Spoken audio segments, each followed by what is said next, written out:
Hello everyone, welcome back to my channel. West Bengal centralise college admission নিয়ে আরও একটি গুরুত্বপূর্ণ আপডেট তোমাদের সাথে আজকের এই ভিডিওতে শেয়ার করছি। ফার্স্ট রাউন্ডে পশ্চিমবঙ্গ সেন্ট্রালাইজ কলেজ অ্যাডমিশন পোর্টালে ছাত্রছাত্রীদের অনেকেরই সিট অ্যালটমেন্ট হয়ে গেছে, আবার অনেকেই সেই ফার্স্ট রাউন্ডে কোনো রকম নামে আসেনি বা কোনো রকম সিট পায়নি।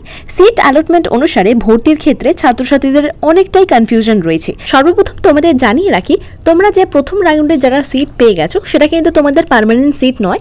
তোমরা যদি না চাও সেখানে পরবর্তীতে তোমরা অটো আপগ্রেডেশন অপশন অন করে পরবর্তী তোমাদের পছন্দের কলেজ যদি না পেয়ে থাকো, পরবর্তীকালে যখন তোমাদের সেকেন্ড ফেজে সিট অ্যালটমেন্ট হবে সেক্ষেত্রে তখন কিন্তু তোমাদের পছন্দের কলেজ বেছে নিলে তোমরা কিন্তু অটো আপগ্রেডেশনের মাধ্যমে সেখানে শিফট করতে পারবে। কিন্তু এখানে যে সমস্ত ছাত্রছাত্রীরা একদম তাদের ফার্স্ট প্রেফারেন্স লিস্টে যে কলেজটিকে রেখেছিল সেই কলেজে যদি চান্স পেয়ে যাও, সেক্ষেত্রে তোমাদের জন্য কিন্তু আর কোনো রকম অটো আপগ্রেডেশনের অপশন দেওয়া হবে না। কিন্তু এক্ষেত্রে তোমরা যে কলেজটিকে ফার্স্ট প্রেফারেন্স লিস্টে রেখেছিলে কিন্তু সেই কলেজে চান্স না পেয়ে তোমরা 1, 2 বা 5, 6 নম্বর যে কোনো একটি অন্যান্য প্রেফারেন্স লিস্ট অনুযায়ী কলেজে চান্স পেয়েছো, সেক্ষেত্রে তোমাদের অবশ্যই কিন্তু অ্যাডমিশন নিয়ে নিতে হবে। কারণ আগামীকালই কিন্তু তোমাদের লাস্ট ডেট 18 তারিখ বা 18ই জুলাই তোমাদের ফার্স্ট মেরিট লিস্টে যে সমস্ত ছাত্রছাত্রীদের নাম এসে গেছে সেক্ষেত্রে তোমাদের জন্য কিন্তু কালকেই লাস্ট ডেট। কালকের মধ্যে যে সমস্ত ছাত্রছাত্রীরা অ্যাডমিশন ফিজ পে না করে অ্যাডমিশন নেবে সেক্ষেত্রে তোমাদের নাম কিন্তু আউট অফ লিস্ট হয়ে যাবে। তোমরা যারা ফার্স্ট প্রেফারেন্স লিস্টে নাম ওঠেনি বা অন্যান্য প্রেফারেন্স লিস্টে নাম এসে তোমরা কিন্তু অ্যাডমিশন নিয়ে অবশ্যই অটো আপগ্রেডেশন অপশন অন করে রাখবে। সেই অটো আপগ্রেডেশন অন করলে পরবর্তী সেকেন্ড মেরিট লিস্টে যদি তোমাদের পছন্দের কলেজ বা ফার্স্ট মেরিট লিস্টে নাম চলে আসে সেক্ষেত্রে তুমি কিন্তু অনায়াসে শিফট করে সেখানে সেই কলেজে চান্স নিয়ে নিতে পারবে। অর্থাৎ বর্তমানে তোমায় যে সিটটি অ্যালট করা হয়েছে সেখানে তোমাকে অবশ্যই কিন্তু পেমেন্ট করে ভর্তি হতে হবে, না হলে পরবর্তী রাউন্ডে তুমি কিন্তু কোনো রকম আর সুযোগ পাচ্ছ না। তবে তুমি যদি কোনো কারণে না ভর্তি হও তাহলে সেকেন্ড রাউন্ডে তুমি রিভাইজ প্রেফারেন্স কলেজ দিতে পারবে, তবে তখন কিন্তু তোমার সিট পাওয়ার নিশ্চয়তা থাকবে এবং এই নয় যে তুমি গ্যারেন্টি সিট পাবে। এমনকি তুমি তখন চাইলেও তোমার প্রথম রাউন্ডে ফিরে যেতে পারবে না যদি না তখন ভর্তি হয়ে থাকো। তোমাদের মধ্যে অনেকেই রয়েছে যারা এই প্রেফারেন্স লিস্টটাকে সাজাতে ভুল করেছে। সেক্ষেত্রে তোমরা ধরো 2 বা 3 নম্বরের প্রেফারেন্স লিস্টে চান্স পেয়েছো, কিন্তু তুমি এখন বর্তমানে মনে হচ্ছে তুমি 5 বা 6 নম্বর কলেজে চান্স পেতে চাইছো।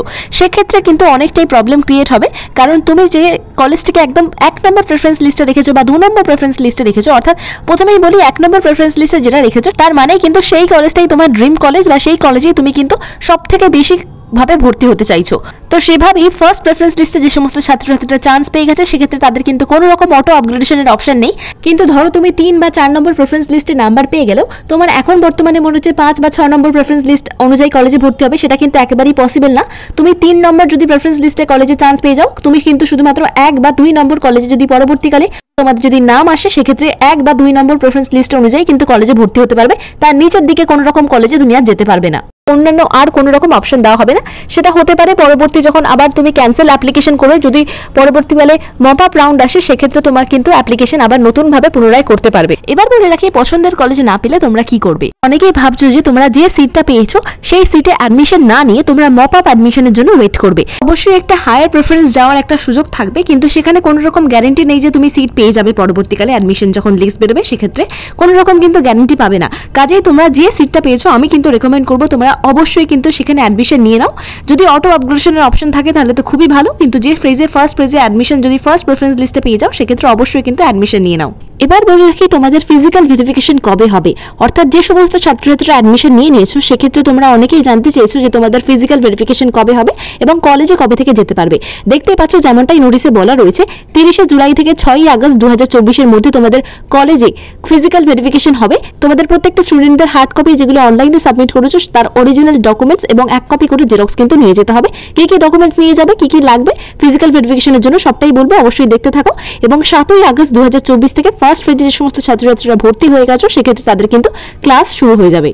এবার দেখে নাও যখন তোমাদের ফিজিক্যাল ভেরিফিকেশন হবে তখন কি কি ডকুমেন্টস তোমাদের কলেজে নিয়ে যেতে হবে। প্রথমে যেটা রয়েছে তোমাদের ক্লাস 10 অর্থাৎ মাধ্যমিকের রেজাল্ট, এবং এরপর ক্লাস 10 অর্থাৎ মাধ্যমিকের তোমাদের অ্যাডমিট কার্ড লাগবে অ্যাজ আ এজ প্রুফ। এরপর 10+2 অর্থাৎ উচ্চ মাধ্যমিক বা এইচএস এর তোমাদের রেজাল্ট লাগবে এবং তার সাথে অ্যাডমিট কার্ড এবং রেজিস্ট্রেশন সার্টিফিকেট, তিনটেই কিন্তু লাগছে। এরপর তোমার সোশ্যাল ক্যাটাগরি অর্থাৎ SC ST OBC যদি পার্টিকুলারলি হয়ে থাকো তাহলে SC ST OBC তোমাদের একটা সার্টিফিকেট লাগবে।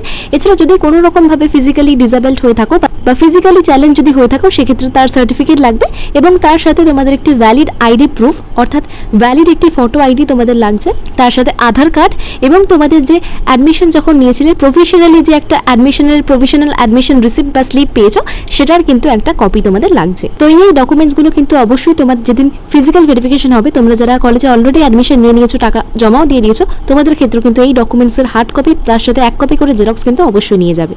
তো যেমনটা দেখতে পাচ্ছ অ্যাডমিশন অপশনে ক্লিক করার পর তোমাদের কাছে যে সাবজেক্ট কম্বিনেশন চুজ করেছিল এবং কত টাকা ফি সবটাই দেখানোর পর নিচে দেখতে পাবে প্রসিড অপশন রয়েছে, তারপর এখানে ওকে ক্লিক করে দেবে। তারপরে দেখতে পাচ্ছ এখানে আই এগ্রি অপশনে অটোমেটিক্যালি ক্লিক করা থাকবে এবং তারপরে প্রসিড ফর পেমেন্ট অপশনে ক্লিক করতে হবে। সমস্ত কিছু দেখে নেওয়ার পর প্রসিড ফর পেমেন্ট অপশনে ক্লিক করে দিলে এরকম একটা ইন্টারফেস ওপেন হয়ে যাবে এবং তুমি কোন মোডে পেমেন্ট করতে চাইবে সেটা সিলেক্ট করে নিতে পারবে। দেখতে পাচ্ছ এখানে বিল ডেস্ক রয়েছে এবং এইচডিএফসি বা অন্যান্য যদি তোমাদের কোনো রকম সিসি এভিনিউ থাকে সেক্ষেত্রে সেখান দিয়ে পেমেন্ট করতে পারবে। তো বিল ডেস্ক অপশনে ক্লিক করে নেওয়ার পর দেখতে পাচ্ছ আমি প্রসিড অপশনে ক্লিক করে দিলাম। এরপর তোমাদের কাছে বিভিন্ন পেমেন্টের মেথডস চলে আসবে। তোমরা চাইলে নেট ব্যাংকিং, এছাড়া ক্রেডিট বা ডেবিট কার্ড, এছাড়া কিউআর স্ক্যান এবং ওয়ালেট বা ইউপিআই আইডি দিয়ে কিন্তু পেমেন্ট করতে পারবে। আমি এখানে ইউপিআই অপশন ক্লিক করে নিলে তোমাদের এখানে ইউপিআই আইডি দেওয়ার অপশন পেয়ে যাবে। তারপর এখানে ইউপিআই আইডি দেওয়ার পর তোমরা নিচে দেখতে পাবে মেক পেমেন্ট অপশন রয়েছে। এরপর পেমেন্ট সাকসেসফুল হয়ে গেলে তোমাদের কাছে এরকম একটা কংগ্রাচুলেশন মেসেজ শো হবে। কোন কোর্সে অ্যাপ্লাই করেছো, কোন কলেজ, সবটাই কিন্তু এখানে দেখে নিতে পারবে। এরপর তোমরা ড্যাশবোর্ডে চলে গেলে দেখতে পাবে আগে যে প্রেফারেন্স লিস্ট অনুযায়ী তোমাদের এখানে অ্যালোটেড দেখাচ্ছিল সেখানে তোমাদের অ্যাডমিশন নিয়ে নেওয়ার পর অ্যাডমিটেড বলে অপশন শো হবে। তো এখনো পর্যন্ত যে সমস্ত ছাত্রছাত্রীরা সিট অ্যালোকেশন হয়ে যাওয়ার পরও তোমরা এখনো পর্যন্ত অ্যাডমিশন নাওনি, কাল কিন্তু তোমাদের 18 তারিখ, কালকেই কিন্তু তোমাদের জন্য লাস্ট ডেট রয়েছে। তোমরা যারা অ্যাডমিশন বা সিট অ্যালোকেশন পেয়ে গেছো সেক্ষেত্রে তোমাদের কিন্তু পরে আর সুযোগ পাবে না। তোমাদেরকে এরকম প্রসেসে কিন্তু পেমেন্ট করে দিতে বলবো এবং পেমেন্ট করে নেওয়ার পর লাস্টে কিন্তু তোমরা ড্যাশবোর্ডের মধ্যে দেখতে পাবে প্রফেশনাল অ্যাডমিশন রিসিপ্ট। এটা কিন্তু অবশ্যই কিন্তু ডাউনলোড করে রাখবে। তো আজকের এই ভিডিওটা এটুকুই ছিল। ভিডিওটা যদি ভালো লেগে থাকে অবশ্যই একটা ছোট্ট লাইক করে তোমাদের বন্ধুদের সাথে শেয়ার করতে পারো। পরবর্তীকালে এই ধরনের আরো আপডেটসের জন্য অবশ্যই চ্যানেলটিকে সাবস্ক্রাইব করে পাশে থেকো।